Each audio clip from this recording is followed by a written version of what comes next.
Alan Lammers. Alan is talking to us from Bali. He has just been in Indonesia. And if you have looked at the followed unknown country, you'll find in the Insight section an absolutely astonishing article by Alan about some things that he stumbled upon really in Indonesia that we're going to let him tell you about as we explore exactly what went on in what has to be one of the most bizarre and peculiar and frankly scary close encounter stories that I've ever heard. A lot of fascinating elements to it, and it is absolutely unique in the world. Welcome to the show, Alan. Thank you very much. Well, it's a pleasure to have you. Let's begin, if I may, by asking you exactly what you were doing in Indonesia. I was stationed there for a year to help a local NGO develop community radio stations. And so I was asked to go to Makassar because my specialty is in broadcast, radio, television, and also information technology. I'm a media expert. So they asked me to go to a city called Makassar, which is in southern Sulawesi, on the island of Sulawesi in Indonesia, to help a local NGO there develop community radio stations in order for them to be able to establish a more democratic, knowledge base, allowing people to communicate and talk and develop shows, that sort of thing. So it was actually a democratic thing, democratic human rights sort of thing. And what is an NGO? A non-government organization. Right. Okay. So these are basically foundations and organizations devoted to the spread of democracy in this case. Yeah, to put it as simply as I can probably put it, it takes up the slack where governments leave off, and usually they're funded by other nations, like America would have U.S. aid, and in Canada there's CETA, and these. And they have funds that they send to these local NGOs in order for them to develop knowledge bases or to develop community radio stations and that sort of thing. Hey? So, and Makassar is in Sulawesi, right? Yeah, Makassar is in Sulawesi. It's in the southern part of Sulawesi, also known as Ujung Pandang. Do you speak the language? You sound like you do. Yeah.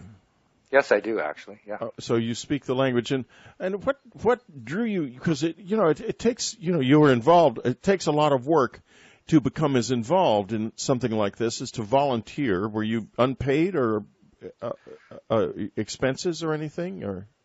Well, I was given what is called a subsistence allowance, and so that is not even close to what a salary would be in America or Canada. But it is enough that I can live here and do okay because the money is about a 9-to-1 ratio. So for every $1 of American, it's worth about 9,000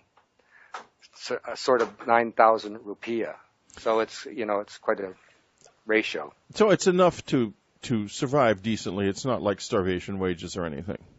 Oh no, nothing like that. Yeah. I mean, there are some other establishments that do that, but they're more activist oriented.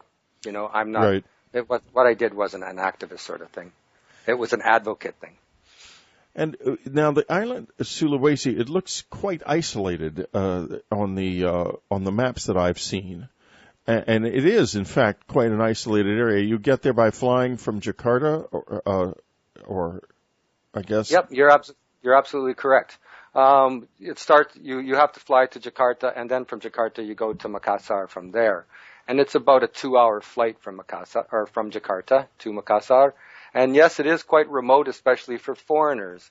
Now, I was probably one of about 200 foreigners in a city of about 8 to 10 million.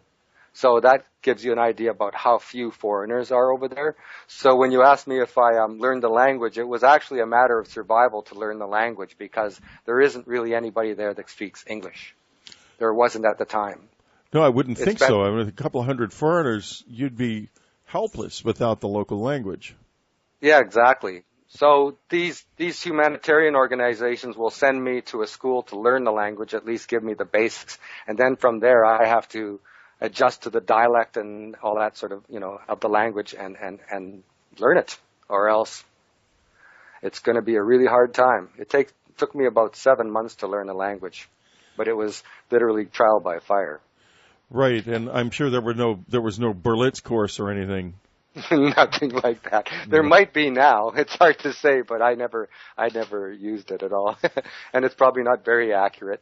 Like I said, there's about 8,000 different languages and dialects in Indonesia, and so the government at one time put together a language compiled of all of these languages, so that the people on the islands were able to talk to each other, and it's called Bahasa Indonesia. That's what it's called. And Bahasa is actually a mishmash of even Arabic is in it, and Portuguese is in it, and then the local dialects all rolled into one. And you have to do it that way, otherwise you can go. The funny thing is, in Sulawesi itself, there are 8 different languages on the island itself.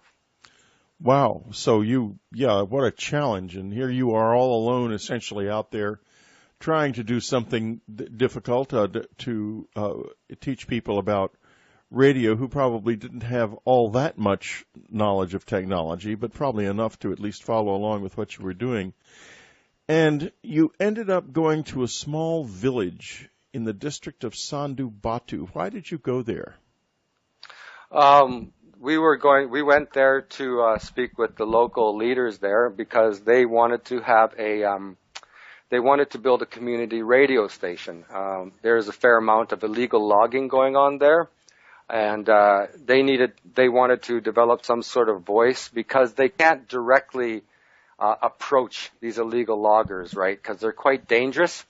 So what they do is they build these radio stations, and then they start informing people, and through communications, eventually, I hate to say it, but eventually the governments and the police, they get sort of embarrassed and solve the problem, is what happens. So we had to go there and build a community radio station, and there is no electricity in a lot of these villages. So what you have to do is you have to actually build what is called a river generator, and using the electricity from these river generators, then you can build the community radio station. So it's literally you're starting with a river and going, and the end result is a radio station. And one of the offshoots of that is that the village itself will get some electricity also. So now, how far are you from Makassar when you're in this village? I'm probably about 10 hours away. This is deep isolation then. Oh, yes. The only way you can get there is what they call ojek, which is on the back. They have like motorcycle taxis, and that's the only way you can get there if you want to get there fairly quickly. Otherwise, you can only walk there. There are no roads to these villages. And you will find this quite a bit in Sulawesi, where there are villages that are isolated in the mountains and in the jungle, that the only way you can get to them is by walking or riding these motorbikes, because it is literally just a dirt path to these places. When you did get there, what was it like? What is it? It's fascinating to think. I mean, I'm talking to someone who has been so far out. I mean, this is about as far away as you can get in this world at this point, except maybe for someplace deep in Siberia. Well, this is I have a very interesting story about this, just to begin with. And I'm a Native American. I'm Aboriginal, and so I'm probably one of the few, if not the only Aboriginal that has ever been to that part of the world. And so I went there, and they have a story that 10 or like a part of their tribe left the village and went off to sea in that. And they have been always waiting for these people to come back. This is a very, very old story. And when I went to this village, I was actually shocked at how some of the stories of Native American stories and their stories were similar. There was a lot of similarities. And strangely enough, yes, and another thing that was very unusual is that they have the high cheekbones, which are characteristic of Native American people. And the you're, Tarajans are you're much a the same. Native American, and you happened to end up in this place. Do you feel like there was something more going on there that would have drawn you there, perhaps?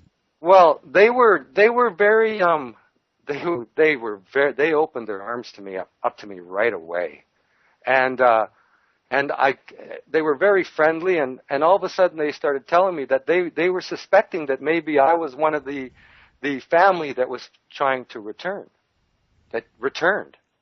according to their legends. How fascinating! So tell a little bit about this legend. Well, this legend that they have is that there was a little bit, not a dispute, but there was a disagreement within the tribe, and that some of them wanted to go and explore the rest of the world, and the other ones kind of wanted to stay. And so these people told the part of the family, because this is all just one big family when you're in a tribe. It's a family. They call it kolarga. It's family. Right. Half of their family left and went into the sea. You see, the Bugis are known as great sailors. They were great shipmen. And that's where we get the story of the Bugis man, or the boogeyman. That's where it comes from. Really tell us more. Yeah. The boogeyman, why would the boogeyman, why would he be scary? What makes them frightening? Well, the Dutch were running Indonesia back when it was Indochina. They called it Indochina, and the Dutch were controlling that whole territory. And of course, they would come in on their ships. That's the only way they could get to these places for the spice trade. They controlled Indochina for about 350 years. Right. Now the Bugis, there's what is called the Bugis people here, and they're a fierce people. They are great. They're fearless, and they don't have a problem at all with sailing as far as they can. They have these wonderful boats, these tall ships that they make. They call them pinisi, and they're huge. They're literally these tall ships with big sails, and they look like something out of the 14th, 15th century. They're 16th century. They're very old and very beautiful. They still make them to this day. But anyway, absolutely. Well, Alan, we're going to have to take a little brief break here. Listeners, do you know or have you experienced a similar story to the ones that we're talking about today? Are you familiar with isolated parts of any country where this may be happening? Or do you have something to contradict such a story? Let us know. Write Whitley@Strieber.com. And subscribers, if you're coming to the Dreamland Festival, think about getting your tickets soon. There will not be discounted tickets sold at the very last minute, and it's always possible that this may sell out. It has done so in the past. You're listening to Whitley Strieber's Dreamland. This is the edge of the world. We're talking to Alan Lammers. Alan is a Native American. He is talking to us from Bali, from the island of Bali, where he is presently living, and we are talking about what is going to turn out to be, as we get it deeper, one of the most remarkable stories of possible close encounter and abduction you have ever heard. Now, before we left the air, we were talking about the people, the Bugis people, who have given their name to the boogeyman because they are so fierce and they frightened the Dutch so much, and they built enormous ships that they were able to sail all around the Indonesian archipelago with. So go ahead, Alan. Just to pick up where I left off, so what would happen is these Dutch ships would come into port, and of course they're not really friends of the Bugis. It was a bit of a war going on. Well, the Bugis were very capable of quietly sneaking up to these ships, and then they would attack these ships at night and take over the ship, kill everybody on it, and take over the ship, basically. And so what would happen was that the captains would say to their ship mates and everything that to keep your eyes open, or the Bugis man will get you. And that's translated over time to, you better be a good boy, or the boogeyman's going to come and get you. How fascinating. So it comes from somewhere, from the old colonial days when these people were fighting colonial domination. Yes. Now, let's talk a little bit more before we get into what is happening there. about the legends that you found a parallelism, a similarity between legends in the Bugis culture and legends in Native American culture. Could you give us some examples? Well, one of the most fascinating things that I'd ever heard of about American Native culture, and a lot of people don't know this, is that there are many cultures in Native American cultures that believe that they originally came to the land on the back of a turtle. And if you look at the back of a turtle, it's very much shaped like a huge saucer. So I'd always drawn to the conclusion that they actually literally came from somewhere else. And these people in Walla Walla, in the village of Walla Walla, have that same history where they said they came here on the back of a big sea turtle. You mean in Walla Walla in Indonesia? In Indonesia. And of course, so there's a Walla Walla in Washington too. That's named. It's an Indian name. Yes. Yeah. And so there's all kinds of similarities. That's just one of them. They told me the story about the white buffalo woman, but they don't call it the white buffalo woman. It was a woman that came and showed them how to make peace amongst all the tribes, and that's a similar legend that occurs in the Sioux legends. It sure does. The white buffalo. Yeah. Gosh, Alan, talking to you, it's really mind-opening, because I'm realizing as we talk that we know nothing about how this world really works, that this Eurocentric culture has made certain decisions about what must have happened in the past, because it's what they think is logical, and it always rolls around the same thing. Europe did it best, and yet one gets the feeling that a very ancient and much more subtle, perhaps, culture, one that is so subtle in its way of addressing the human spirit and the human mind, that Eurocentric people like me have a very difficult time actually understanding it at all. And yet here it is. But let's go on now. Here you are in South Sulawesi, in the little town in the district of Sandu Batu. What happened? You were told something rather strange. Well, we were told before we went, like my friends that I worked with with the NGO, they told me that when you pack, because it kind of happened by accident, I went out to buy a raincoat. It rains quite a bit in this part of the world. And so I went out and I bought a yellow raincoat. And my friend said, "I'm sorry, you can't take that to Walla Walla." And I said, "Well, why not?" And he says, "Well, you can't wear that color." So anyways, excuse me. So I thought, okay, well, what colors can I wear? They said, well, you can only wear black or white. You cannot wear any bright colors, no bright green, especially no yellow. And, that's all you should bring. And I said, well, what would happen? And they said, well, people disappear. And I thought, well, that's rather a harsh way of dealing with people who break a taboo. I thought, well, because that's what we use that term here, right? Right. And so I thought, well, okay, that's pretty harsh, but I guess I'll follow the rules. And every part of everything I wore was black. I didn't mess around at all, and that's what I went and looked for, and that's what I took with me. And so we went to the village, and sure enough, people were dressed only in black and white, a little bit of white here and there. I never thought much more about it, I kind of pushed them a little bit about why I only wear this, and they said, well, you can only wear that color into the jungle. You don't wear any other color, especially yellow or kuning. They call it kuning, is the word in Bahasa for yellow. And so we proceeded, just to cut short to the story, the next day we went out into the jungle to look at some of the illegal logging that was happening in the area and how we were going to deal with it. And they wanted to know our opinion about how to deal with this.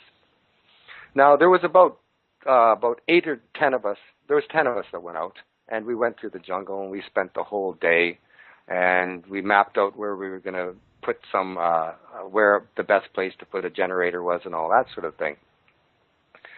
And I noticed that one of the guys that were with us, he's a Makasarin, and he had yellow soccer socks on, big, thick yellow ones, and they went right up to his knee.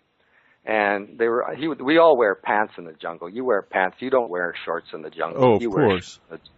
You're going to be in deep trouble, okay? So we were all wearing pants to cover this up, and he went in with these bright yellow socks. And I looked at it, and I noticed it. I mean, you can't miss a sock that color. But I didn't think much more of it. So we proceeded to go through the jungle, and I proceeded to get covered pretty much half of my body in leeches. And they thought that was pretty funny, and I told them that, you know, maybe the leeches, they're like ethnic food or something. But we kept going. And later that night, we come back, and he was as we were coming back, he was very quiet, and he didn't speak very much. And he usually is very talkative, but this time he was very subdued, and he just kind of was quiet, and we went back into the house, and just spent the time to eat supper and everything, and just did what we usually do. And within about an hour or two, he started getting violently ill, and I excuse the viewers or the listeners. Go ahead and tell us. We're interested in every detail. But he projectile vomited like I've never seen a human being projectile vomit before. I'm talking, I mean, to get detail, I'm talking 5 feet. I mean, extraordinary. Wow. So he was almost having like a vomiting fit. Yeah, he was having seizures. And it was coming. I've never seen a human being have his body rattled so hard by a sickness. And I thought at first, oh my God, he's got malaria or he's got, you know, something, right? Yeah. So we proceeded to, I actually tried to make him healthy again. I spent a lot of time trying to think of medications that would work for him, to keep his fluids up, to keep him going, we kept massaging him to keep him alive and all that sort of stuff, and he managed to stay alive the whole night long. The next day, he recovered, and he was his old self again. And we said, what happened? And he said, I was very embarrassed to tell you yesterday. He said, because I wore yellow socks into the jungle, and I know that was not allowed. What happened was something, and he couldn't see it, bit him on the back of his calf on his left leg. I thought it was right leg, but it was his left leg, and bit him again in the back of his thigh. And this was not seen. You were all together when this happened. You must have been. Yeah. Yeah, we never saw a thing. No one saw a thing. He didn't see it himself. He couldn't see it. He just said he felt something grabbing him and biting him. And did you notice him reacting to this at all during the day? Well, we heard him holler a couple of times, but sometimes that happens. You just holler. Yeah, it's the jungle. I mean, yeah, you might be getting bitten by a beetle by some kind of a creature. Okay, so he hollered a couple of times and then he shut up. Yeah, and see, you have to understand that. I mean, I came out of the jungle. My legs from about the knee down were black with leeches, because there's huge amounts of leeches and stuff that glom onto you. It's a hard environment, a very difficult environment, obviously. It's a type of environment that is so beautiful that you can just hardly imagine it. There's danger to this place. It's almost paradise. But it's also very dangerous, and you have to be very careful. Danger in paradise. That's the Garden of Eden. It happens to be a death trap. Okay. Absolutely, it can be. Well, we're going to take another little break here. Folks, this is so annoying.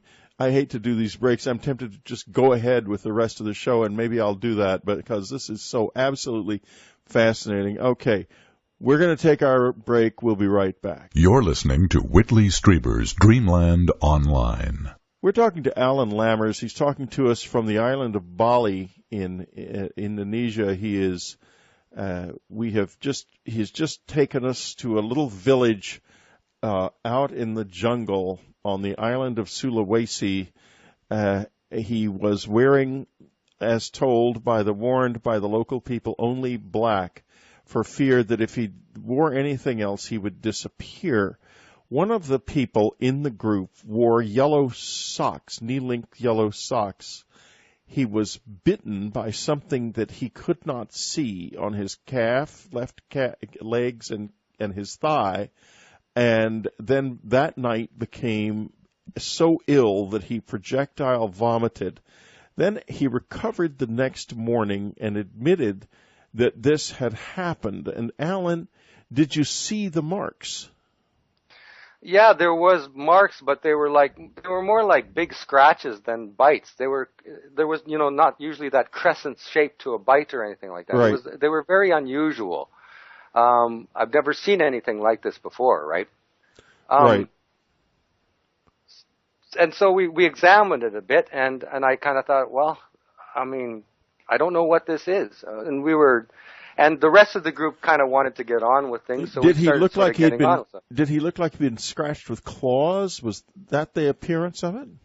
Yeah, they were furrows a bit, but there were three. There were three. Three furrows. Yes, like in groups of three.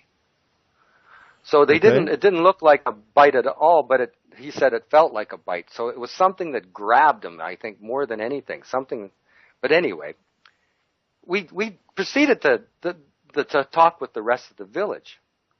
And we were kind of wondering what happened. And the village the people in the village were kind of like standing around, and they were sort of like, almost like they were used to it occurring once in a while. And they're very polite. They would have never told this guy, get those yellow socks off now. Right. They would have never said that, right? So they said to me, he was very lucky. And I said, he was very lucky? He says, yes. He says, usually the people disappear. And they I disappear. thought, oh my God. Yes. They disappear completely. Completely. Nothing is ever found. Nothing is ever found. Oh my God. Go ahead. And I said, and it finally hit me. This is what when the guy said people who wear bright colors disappear, this is what they meant. That they actually disappeared, that it wasn't some harsh treatment for breaking a taboo. This is what actually happens. So I talked to the rest of my friends. Now, you have to understand, I work with engineers, I work with doctors, I work with these kind of people, right? These are educated people. And they would tell me, yes, this happens a lot. Very much so. It happens very commonly. That there's entire cultures that have developed a culture under wearing only black. There's a culture called Kajang, and it's in Bulakumba in South Sulawesi. They only wear black. They wear no other color. And that is because they can't go into the jungle wearing any other color. Not even white? No, they don't even wear white. Very And how long? Do you have any sense of how long this has been going on, like from time immemorial, or? Apparently, this has been going on for quite a while. It's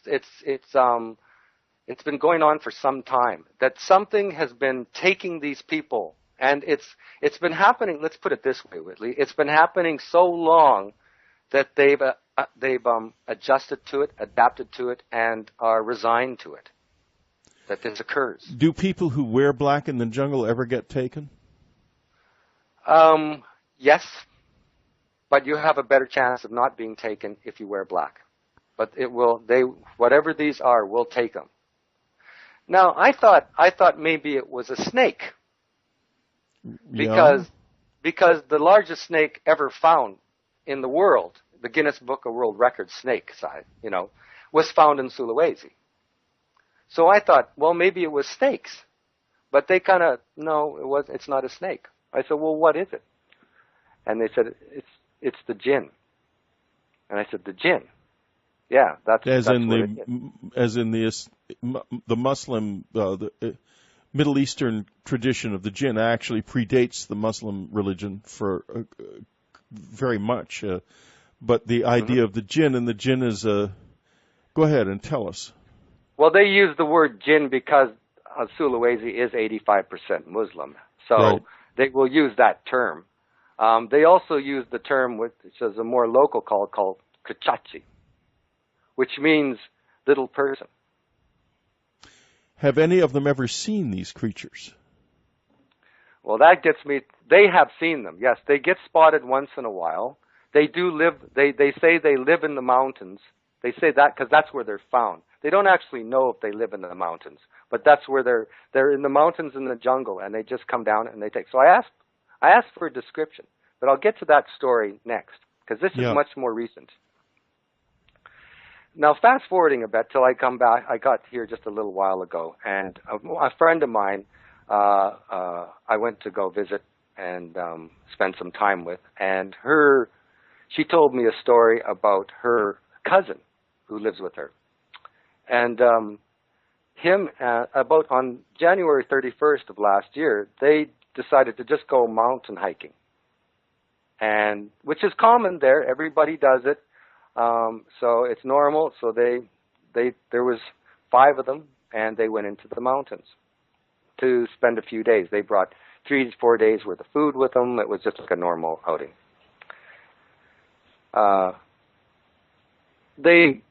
They had not heard from them till it turned into about the 12th of February, and none of them had returned. And so they sent out search parties for them. And you have to understand, the reason why it took them so long to develop a search party is because the people have to put together the money in order to pay for a search party. It's not something that's done by the government there like it is here. Not really, no. There is a little bit, but even the government will sometimes want you to pay for it. Because in their mind, you took the chance of going onto the mountains, you're going to pay for that, right? They don't want to foot the bill. So the family had to put together the money for it, and then they could put together and look for them, the search party, and look for them. And they finally found her cousin. The other ones were missing. What little bit the cousin can remember of this time, when they found him, he was emaciated. He was a very skinny, he didn't feel properly. He hadn't eaten for a long time. He managed to live. Luckily, it's a moist and humid part of the world, so he could find water, and he survived on that, and what little else he could find. But he was in very rough shape. But they finally found him in March, on the 4th of March of this year. And he started talking about what happened, and he has these memories of seeing these little people following them. And he has memories of them, of being around water, and then he has memories of seeing animals he's never seen before. Such as? And then there are these big animals. They're almost the size of horses, with huge antlers. The closest I can think of that we would find in our area is like caribou or reindeer or something like that, right? It's certainly not in the Indonesian jungle. There's. If there is anything like that, it hasn't been found. It's not, Right. So we're at that, and he remembers seeing these different areas in that, and he also remembers these little people. And so I said, well, can you draw me a picture? Well, he's not an artist, but he did the best he could. And what he did was he drew this picture of a being with small black eyes, a very small nose, almost non-existent, but a grin, a mouth that is hugely broad. And it distorts the whole face because it's so large. And even just seeing this thing as almost like a happy face, you know what I mean? Just as stick figure. It was eerie to see this thing. And apparently when they smile, their smiles are huge, their teeth are huge, and it's like they're almost like Cheshire cat. What we know. How very upsetting that would be, boy. Yeah, and they're extraordinary looking. I asked them what color they were. does he remember a color? And he couldn't tell me what color. He couldn't remember what color they were. Now, he was so traumatized by what happened to him that it took him months to just talk. He couldn't talk for the longest time. He couldn't say anything. He was just mute? He was mute, yeah. Good he was so traumatized, Lord. he was mute. He's only been able to talk about this fairly recently. Like, I'm talking the last few weeks. So this happened when? This happened recently then? This happened this March. In March? Yes. And they found him in March. And where exactly did it happen? What precise place? There is a city called Palopo in southern Sulawesi. It's just above an area called Toraja, which is famous. It's a famous place because of the way they do their funerals and the way they bury their dead. National Geographic has done shows on them and that sort of thing. And what Toraja... So anyways, what Torajans do is they sacrifice several buffalo and they sacrifice several pigs in a funeral, and then they hang their dead on the side of cliffs, right? And it's famous for that area. But Palopo is a city that's just north of that, and it was just an hour north of Palopo on a mountain there. So, okay, so we're getting an idea, and folks, you can look on a map of Sulawesi or Google Palopo, Sulawesi, and I'm sure you'll be able to find the region where this happened. It might be very interesting to look. You can even look probably at a satellite view of it these days. It might be very interesting to take a look and see what you can see. But go ahead. So that's the mountains where they were found, and apparently that area is famous for these beings. They are around there quite a bit. And there's all sorts of other things that happen in this area too. But like what sort of other things? So, well, we're going to take a little brief break, and then we're going to get into this area, folks. We're taking a journey into another reality here. We'll be right back. You're listening to Whitley Strieber's Dreamland. This is the Edge of the World. We're back with Alan Lammers, talking about some extraordinary events and some extraordinary creatures in Sulawesi in Indonesia that apparently have been around for a long time. And since the story he's been telling about a man who disappeared while hiking along with a group who were never found again took place last March, this is still happening big time. So go ahead, Alan. Let's continue now. Well, if we look a bit at the timeline about when they left on the January 31st and when he was found on the 4th of March, that's 3 months. Right. And you can't even survive 3 months. You can't survive 3 months with no food. Yeah. So my question is where was this kid? I don't know where he was. How he managed to live. He doesn't either, does he? It's very spotty memory. Apparently, this is common when you meet these beings, that the memories will be wiped clean, and people have a hard time remembering them. What bits of memory has he come up with? He has the memories of them trying to show him how to save one of his friends who got very sick, and he has memories of them talking to him and telling him things. And did he tell you any of these things? Yeah, I'm still digging what they said to him out of him. He's very reserved about that. He doesn't really want to remember, to be honest with you. And so it's hard to get this information out of him, so I'm still working on it, okay? I managed to record some of it on tape, and the reason why I say some of it is a fresh bunch of batteries while I was recording went dead. So I have to go. That's a familiar problem. So there's something, this presence was right around you while you were recording this. Otherwise, the batteries wouldn't have gone dead. Yes, I think so. I think it's around me. Lord. I'm sorry if I'm jumping all around. No, that's fine. That's fine. We're here to listen. And you may feel like you're jumping all around, but actually, when you listen to the whole interview, you'll find you told a very coherent story very nicely in stages you just didn't realize you were doing it, because I've been doing my end of this for a while, too. So let's keep on now. And let's just, if you will go back Can you tell us anything that he said that they may have told him? I think they just basically trying to tell him how to survive. So they're not hostile then? No, they will take people, and sometimes they bring them back, and a lot of times they don't, and nobody knows where these people go. Nobody has a clue, and they are very secret. Another thing, there was one more attribute about these beings that I found very interesting. They move very, very quickly, almost like they appear and disappear and then reappear and disappear and reappear. And it's like Indonesians are fast-moving people themselves. So for them to say that these things are extraordinarily quick means that they are very, very quick, these beings. They can move very quickly.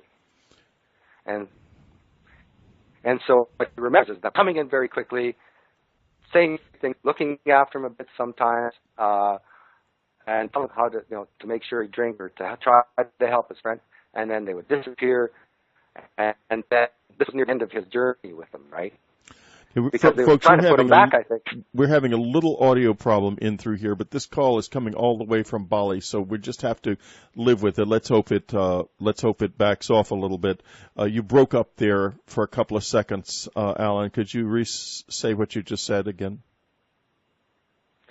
Another attribute of these beings is that they that they move very quickly. Right. Yeah, we heard that part, and then after that. And he remembers near the end where these things would come in very quickly and give him a few bits of advice to survive it. I think they wanted this boy to come back. This one they brought back. It's just that when they brought him back, it seemed to me that what they were doing was they were trying to keep him alive also until somebody found him. They were waiting for somebody to find him. So they would keep coming back to him afterwards to make sure that he was going to live. And so he ends up, their message ends up on what is arguably the largest show in the world about this subject. Yeah. Dreamland. Yeah. Wow. And so the thing that's going on here is that there's another story about a man in this Palopo area who was on a boat on the river, and there are crocodiles in this part of the world. And apparently this huge crocodile attacked his boat and turned it over, and they thought the guy was gone. About 2 weeks later, he showed up at the door of his house and completely terrified the village. They saw him get torn apart, what they thought got torn apart by this crocodile. And he shows up at the door with nothing wrong with him. And he tells them that these Kuchachi saved him, looked after him, and brought him back. They healed him.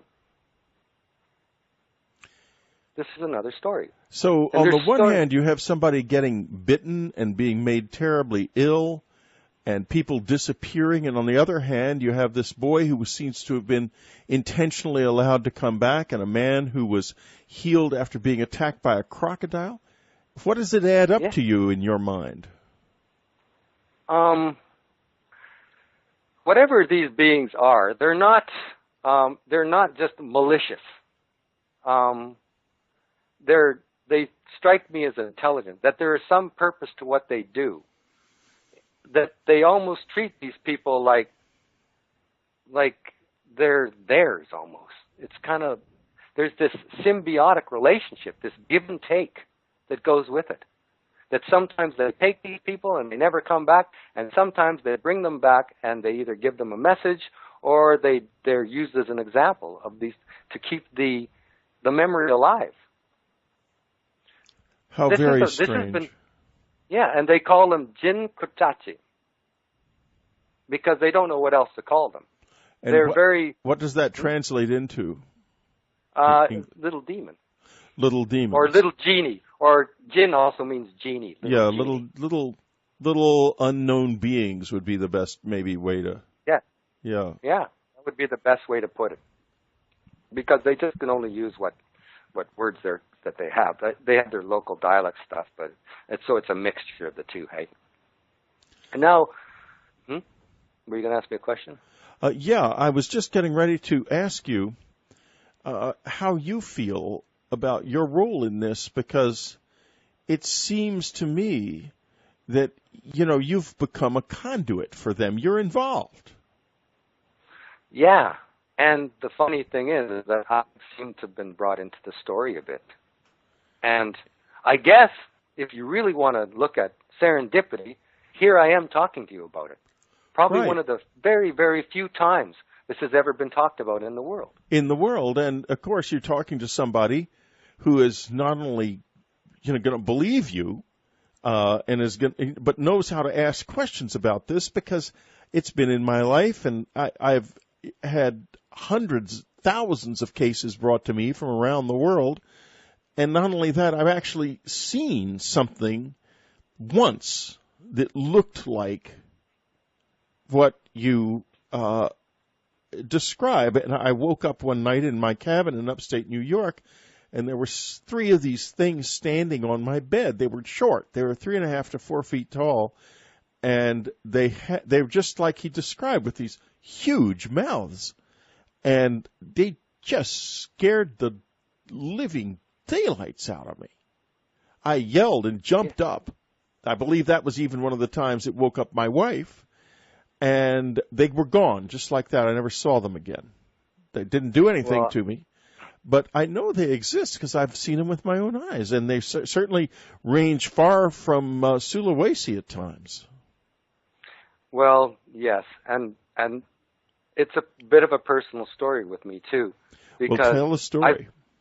I've been interested in the paranormal. I've been searching pretty much most of my life on the edge to find answers about things that I experienced since I've been since I've been a child, like 3 years old. I have memories of fighting this little being that was trying to take my brother. And I fought this thing night after night after night after night till finally my mother listened to me and we moved out of the house, and then it stopped. So what do you think? This was back in the United States, at home when you were a child? No, this was back in Canada, in Regina, in Saskatoon, where I was born. Oh, I see. I thought you were born in the U.S. I misunderstood you. No, I was born in Canada. So what did you think would have happened had it taken her? Taken my brother? Yeah.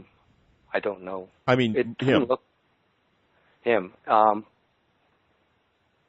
look like it had very, I don't know. It looked like it was trying. I think back about it, and I try to figure it out. My brother's extremely intelligent, and I noticed that a lot of times these things look for intelligence. They're very drawn to people with high IQs, and they're above average intelligence. And my brother he's one of those eccentric geniuses, and this thing wanted him very badly just for that reason. I always got that feeling about it, hey. So I've always been very protective of him. And I've seen something that in the movies that was somewhat similar to what I'd seen as a kid, and that was in the movie Stephen King's Cat's Eye. There is the little dwarf thing that comes in and tries to steal the baby's breath, and the cat saves him, saves the baby. I don't know if you've ever seen that. No, movie, I haven't. But that's the closest I've ever seen that ever even came. So I am convinced Stephen King knows what I'm talking about. I think he does too, for other reasons, but go ahead. Yes, yeah. So that's another story. So I've been drawn into this for a long time, searching for answers to things. I'm open-minded to this stuff. So you asked, No, go ahead. So you asked me how I'm involved in this, and I think I've actually become involved in this as being sort of the messenger to bring this story. They have actually used me as a messenger, I think. And I think you've made a very good beginning at telling this message, too, because this has been an extraordinary experience for me, and I'm sure for my listeners as well. And I want to thank you for having come with this message.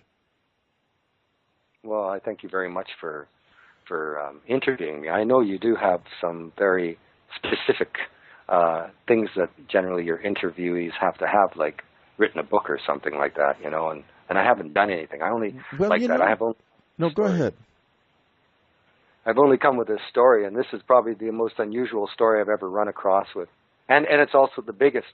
I've never heard of so many. The numbers of people disappearing here are very high in relation to other things. I mean, when we hear of abductions in Canada and the States and North America, we're talking maybe of incidents of 1 or 2 maybe at the most, not very many.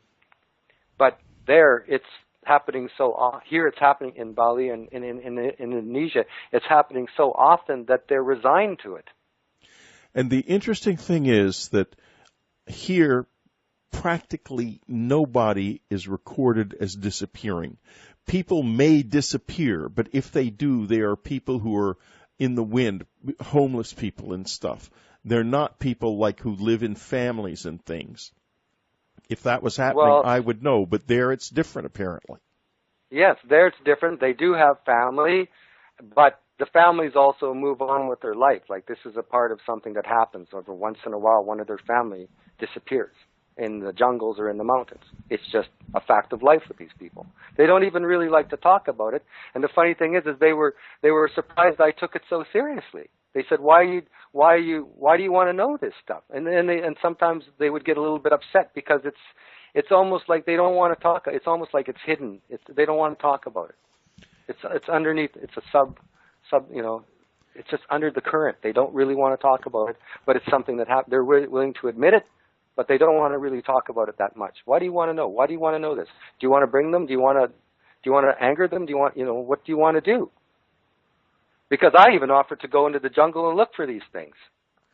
And they told me I was crazy. That I'd be crazy to go look for I think you might be. But I mean, what the heck is this, I'm thinking. So it's not going to stop. And whatever it is, it's been harvesting people for a long time. Alan Lammers, way out on the edge of the world, a remarkable man on an extraordinary journey. If you're on an equally extraordinary journey, I know there are a lot of you out there, always write Whitley@Strieber.com. Your journey will not get lost. Alan, I would like to thank you for being with us, and please, as this story develops, and I know it will develop, keep me informed, and we will have you back as often as we can. So thank you so much for your time and effort and sitting down all the way over there in Bali, talking to us via the remarkable power of the Internet. It sounds like you're right in the room with me. Yes, thank you very much, Whitley. It was great talking to you. Yeah, it was great talking to you, too. It was absolutely awesome talking to you. So thanks very much. And, folks, we will be back, as always, next week with another edition of Dreamland. Where from and who with, well, you really, genuinely, with this program, just never know. Next week's Dreamland is going to be really incredible, folks. First, Linda Moulton Howe is going to be with us with a foretaste of what she's going to be doing for the Dreamland Festival, the RAF Bentwater story. She's blown this wide open after more than 20 years of research. You will hear interviews that you, unlike anything you've ever heard before from any military officer anywhere. Then David Sereda is going to be with us talking about consciousness in a whole new way. A democratic thing, democratic human rights sort of thing. And what is an NGO? A non-government organization. Right. Okay. So these are basically foundations and organizations devoted to the spread of democracy in this case. Yeah, to put it as simply as I can probably put it, it takes up the slack where governments leave off, and usually they're funded by other nations, like America would have U.S. aid, and in Canada there's CETA, and these, and they have funds that they send to these local NGOs in order for them to develop knowledge bases or to develop community radio stations and that sort of thing. Hey. So, and Makassar is in Sulawesi, right? Yeah, Makassar is in Sulawesi. It's in the southern part of Sulawesi, also known as Ujung Pandang. Do you speak the language? You sound like you do. Yeah. Yes, I do actually. Yeah. So you speak the language, and what drew you? Because it takes you were involved. It takes a lot of work to become as involved in something like this as to volunteer. Were you unpaid or expenses or anything or? Well, I was given what is called a subsistence allowance, and so that is not even close to what a salary would be in America or Canada. But it is enough that I can live here and do okay because the money is about a 9-to-1 ratio. So for every $1 of American, it's worth about 9,000 rupiah. So it's quite a ratio. So it's enough to survive decently. It's not like starvation wages or anything. Oh no, nothing like that. Yeah. I mean, there are some other establishments that do that, but they're more activist oriented. I'm not. Right. What I did wasn't an activist sort of thing. It was an advocate thing. And now the island of Sulawesi, it looks quite isolated on the maps that I've seen. And it is, in fact, quite an isolated area. You get there by flying from Jakarta, or I guess. Yep, you're absolutely correct. It starts. You have to fly to Jakarta, and then from Jakarta you go to Makassar from there, and it's about a 2-hour flight from Jakarta to Makassar. And yes, it is quite remote, especially for foreigners. Now, I was probably one of about 200 foreigners in a city of about 8 to 10 million. So that gives you an idea about how few foreigners are over there.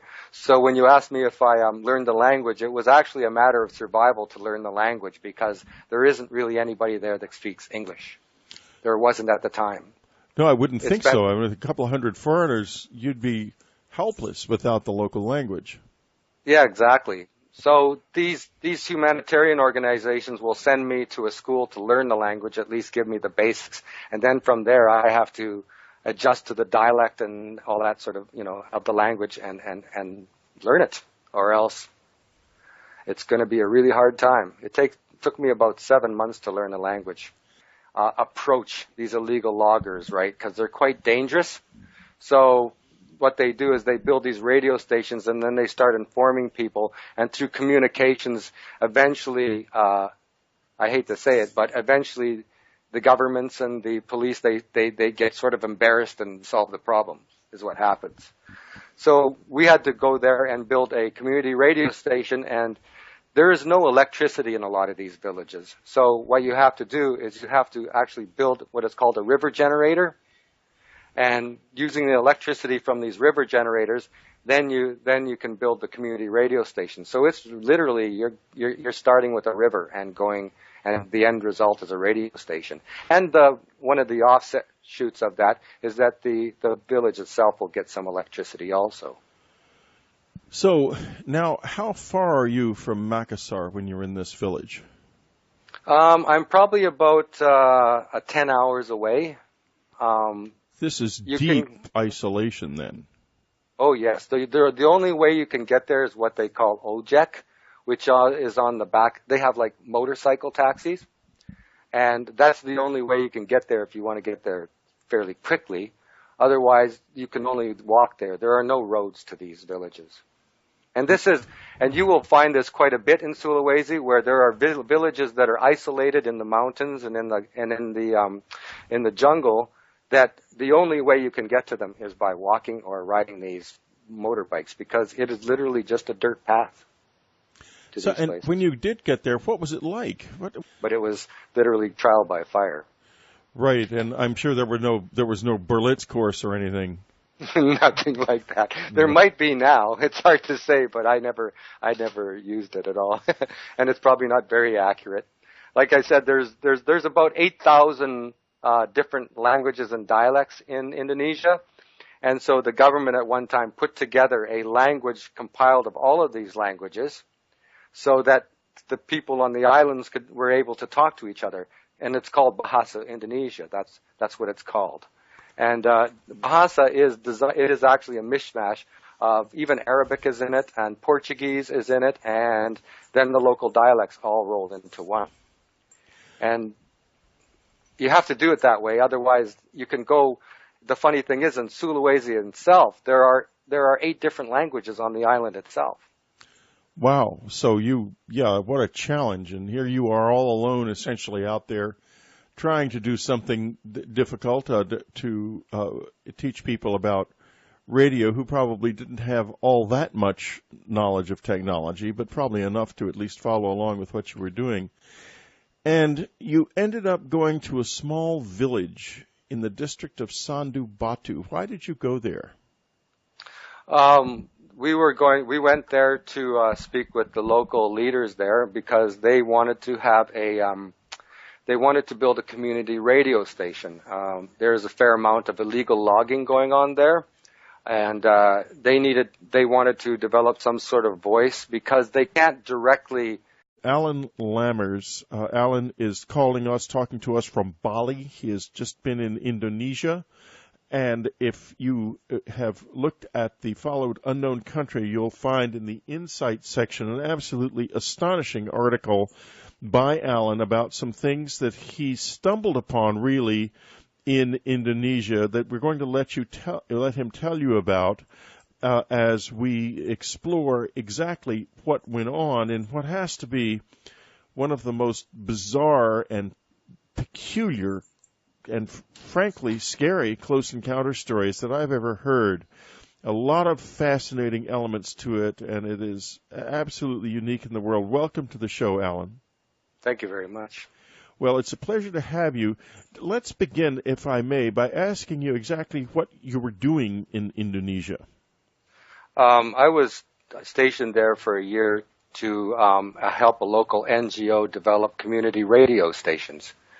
And so I was asked to go to Makassar because my specialty is in broadcast, radio, television, and also information technology. I'm a media expert. So they asked me to go to a city called Makassar, which is in southern Sulawesi, on the island of Sulawesi in Indonesia, to help a local NGO there develop community radio stations in order for them to be able to establish a more democratic, knowledge base, allowing people to communicate and talk and develop shows, that sort of thing. So it was actually